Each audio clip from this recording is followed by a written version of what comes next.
को सिर्फ भारत के हिंदुओं से नफरत नहीं है, हिंदू मात्र से नफरत है कि वो पाकिस्तान बांग्लादेश का होगा या अफगानिस्तान का होगा तो उससे भी नफरत है। एक दर्जन इंसिडेंट गिना सकता हूं जहां बांग्लादेशी मुसलमानों का इन्वॉल्वमेंट टेरर में आया।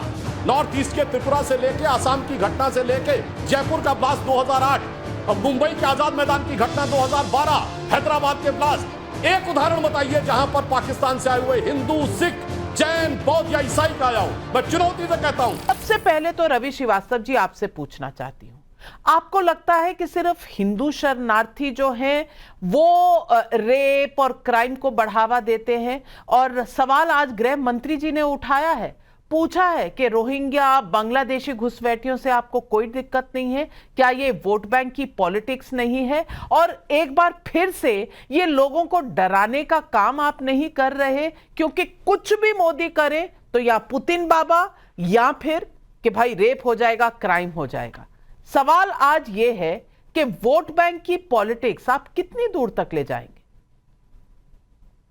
नाविका जी, पहली बात तो ये कि रोहिंग्या शरणार्थियों को या बांग्लादेशियों को अरविंद केजरीवाल तो नहीं लेके आए थे भारत में।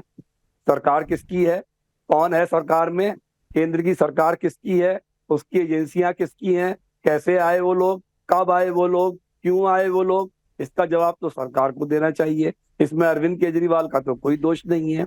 आपने पूरी स्पीच पढ़ सुनी अरविंद केजरीवाल की, स्पष्ट शब्दों में कहा है होम मिनिस्टर दुनिया भर की बातें करते हैं मगर जो मुद्दे की बात अरविंद केजरीवाल ने कही उसका जवाब नहीं देते।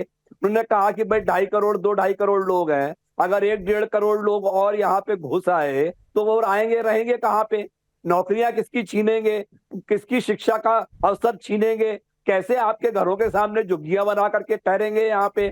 और पहली बात, जो आएंगे उनका बैकग्राउंड क्या है, कौन बताएगा कि वो कहाँ के, उनकी क्या वहां पे बैकग्राउंड थी, क्या काम करते थे? अपराध बढ़ेंगे यहाँ पर देश के अंदर, जो उन्होंने शब्द इस्तेमाल किए, चाहे रेप हो, रॉबरी हो और तमाम राइट्स हो, वो यहाँ पे भड़केंगे। तो ये बिल्कुल सही बातें कही है, क्योंकि सरकार के कंट्रोल में तो कुछ नहीं है। कहते हैं 31 दिसंबर के पहले के लोगों को हम गिन रहे हैं, अरे 31 दिसंबर के बाद वालों को गिनने के कौन रोकेगा आपको? आपको तो वोट बैंक ही बनाना है ना अपना। वो वोट बैंक जहां आपको वोट नहीं मिलते वहां पे उनको बसाएंगे, वहां पे उनके सेटअप बनाएंगे और वहां का वोट बैंक अपने लिए इस्तेमाल करेंगे। शायद इस इलेक्शन में नहीं, अगले वाले के लिए तैयारी कर रहे होंगे। तो ये है उनकी नीयत। और होम मिनिस्टर ने जो सवाल अरविंद केजरीवाल ने उठाए हैं उनका कोई जवाब नहीं दिया है, और जो अरविंद ने कहा है वो सच्ची बातें कही है बिल्कुल। चलिए रवि श्रीवास्तव जी, आप कितने अनइन्फॉर्म्ड हैं ये इस बात से पता चलता है, और केजरीवाल जी को भी शायद इस बात का पता करना चाहिए कि 1.5-2 करोड़ लोग आ जाएंगे तो कहां रहेंगे। अरे भैया, ये लोग तो आ चुके हैं, ये आ चुके हैं और 2014 से पहले आए थे। तो इसमें तो गलती मोदी सरकार की भी नहीं है, मोदी सरकार की भी नहीं है। सुधांशु त्रिवेदी जी, अब ये सारे जो इन्होंने अपने दुख दर्द और ये बातें बताई हैं कि नौकरियां कहां से आएंगी, इसका जवाब दे दीजिए, क्योंकि खुद जो नौकरी की टीचर्स हैं उनको तो ये तनख्वाह दे नहीं पा रहे। सुधांशु जी। देखिए नाविका जी, पहले मैं बताना चाहता हूं रवि श्रीवास्तव जी उस पार्टी के हिमायती हैं जो नेता दावा करता मैं सबसे पढ़ा लिखा हूं। ये IIT ग्रेजुएट है ना केजरीवाल, ये कह रहे 2-2.5 करोड़ लोग आ जाएंगे। ये बताइए पाकिस्तान की जनसंख्या कितनी है? 20-22 करोड़। वहां हिंदू कितना है? Less than 1%। तो कितना हुआ? 20 लाख। और सुनिए जनसंख्या कितनी है बांग्लादेश की? 16.5 करोड़। वहां हिंदू कितना बचा है? 7%, यानी लेस देन 1 करोड़। भैया 1 करोड़ तो कुल है मिला के। और सुनिए अफगानिस्तान में कितना बचा है? 500-600। मेरे भाई टोटल आ जाए तो 2-2.5 करोड़ नहीं है। यह है पढ़ा लिखा आदमी। देखो कैसे झूठ बोल के दुनिया को क्या भ्रम में डालने की कोशिश करते। ये पढ़े लिखे, सोचो कितने चतुर सयाने हैं जो बोलने की जो बात कर रहे हैं। और दूसरा मैं पूछना चाहता हूं, इन्होंने कहा कि सरकारी खजाने से पैसा, सुनिए आपने कहा 1,000 रुपए दिल्ली में हर महिला को देंगे। आपने वेरीफाई किया है कि जो बांग्लादेशी घुसपैठिए हैं और जो रोहिंग्या हैं उनको नहीं देंगे? आपने वेरीफाई किया है क्या? ये स्टेट गवर्नमेंट की जिम्मेदारी है या सबको देंगे? या आप ये कह सकते हैं स्टेट गवर्नमेंट कि दिल्ली में एक भी बांग्लादेशी घुसपैठी नहीं है? जबकि Shri Prakash Jaiswal as minister of state home UPA सरकार में फ्लोर द हाउस पे बोल चुके हैं कि 2 करोड़ घुसपैठिए हैं। कब? यूपीए सरकार के समय 2 करोड़ बांग्लादेशी घुसपैठिए हैं। आईएमडीटी एक्ट को क्वेश्चन करते समय सुप्रीम कोर्ट ने कहा था कि बांग्लादेशी इन्फिल्ट्रेशन का प्रॉब्लम भारत पे एक्सटर्नल एग्रेशन की तरह है। 2005-6 में, अपनी सरकार नहीं कोट कर रहा हूं, 2006-7 में असम के गवर्नर ने कहा कि हर दिन 5000 लोग आ रहे हैं। तो या तो केजरीवाल बोल दें कि बांग्लादेश का एक भी घुसपैठिया, एक भी रोहिंग्या यान नहीं है, या फिर कहें कि जो 1000 रुपल्ली दे रहे हैं वो उनको भी दे रहे हैं। गजब है साहब, सरकारी खजाने से देने को तैयार है उन्हें, और यहां पे कहेंगे आके लूट लेंगे। और इससे एक और बात साफ हो गई नाविका जी कि इनको सिर्फ भारत के हिंदुओं से नफरत नहीं है, हिंदू मात्र से नफरत है कि वो पाकिस्तान बांग्लादेश का होगा या अफगानिस्तान का होगा तो उससे भी नफरत है। यह भी साबित हो गया। मैं आपको 1 दर्जन इंसिडेंट गिना सकता हूं जहां बांग्लादेशी मुसलमानों का इन्वॉल्वमेंट टेरर में आया।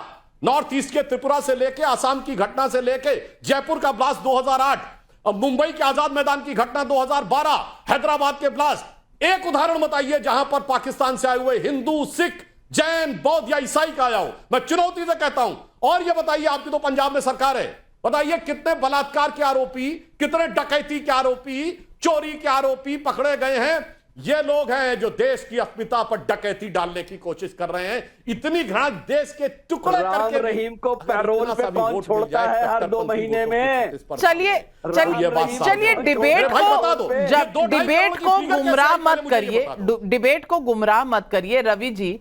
जो सवाल हैं उन सवालों के जवाब देने चाहिए। या माफी मांगे 2.5 करोड़ की फिगर के लिए। बिल्कुल। और ये सवाल जो रोजगार का है, ये रोजगार का सवाल, तो मैं कहूंगी कि इसके लिए तो आपको सैलरी जिनको नहीं दी है, कम से कम उन शिक्षकों से पूछना चाहिए वो किस तरह बैठे हैं।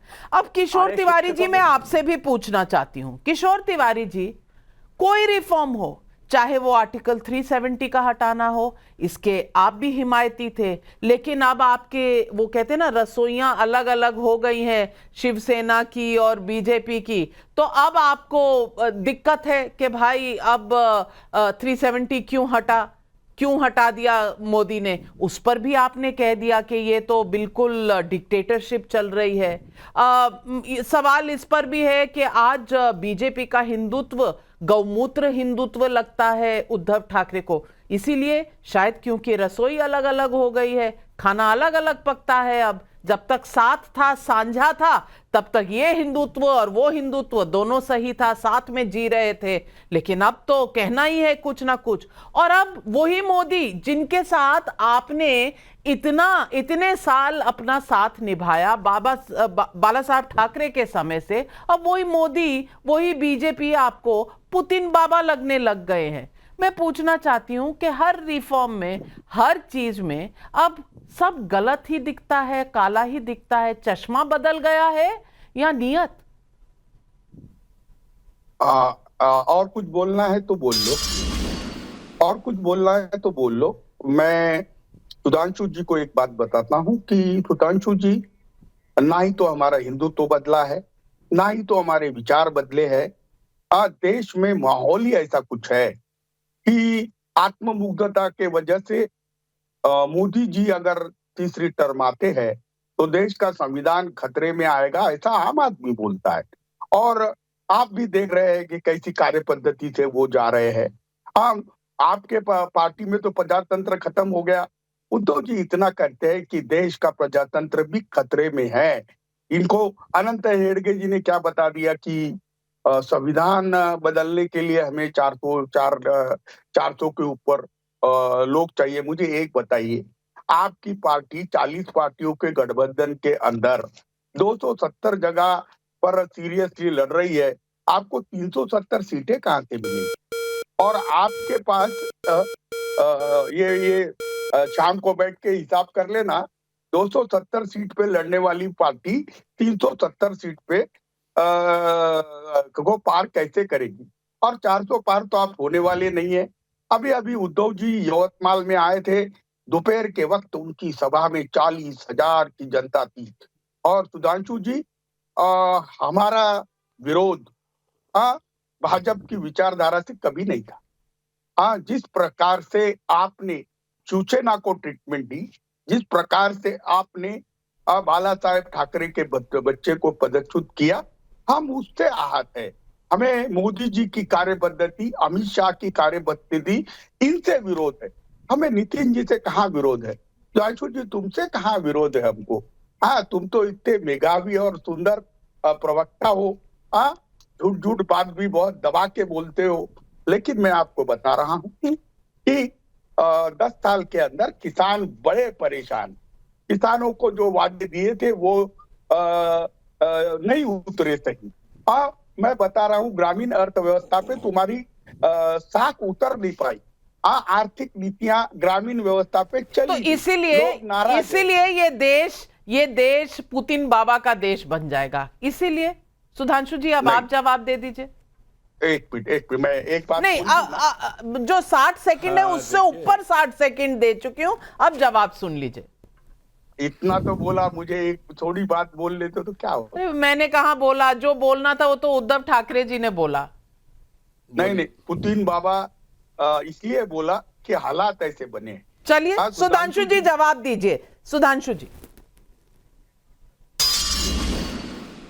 देखिए, बहुत जानते हैं इन्होंने क्यों कहा, स्वर्गीय बाला साहब ठाकरे की विरासत से अपने को क्यों अलग कर लेते हैं। मुझे याद है, कोई जाके चेक कर सकता है, बाला साहब ठाकरे जी का इंटरव्यू था 90 के दशक में। पत्रकार उनसे पूछता है कि आप पे आरोप है कि आप हिंदूवादी नेता हैं, तो बाला साहब ठाकरे कहते हैं यह आरोप गलत है। एक पॉज लेते हैं, पत्रकार को लगता है सफाई देंगे।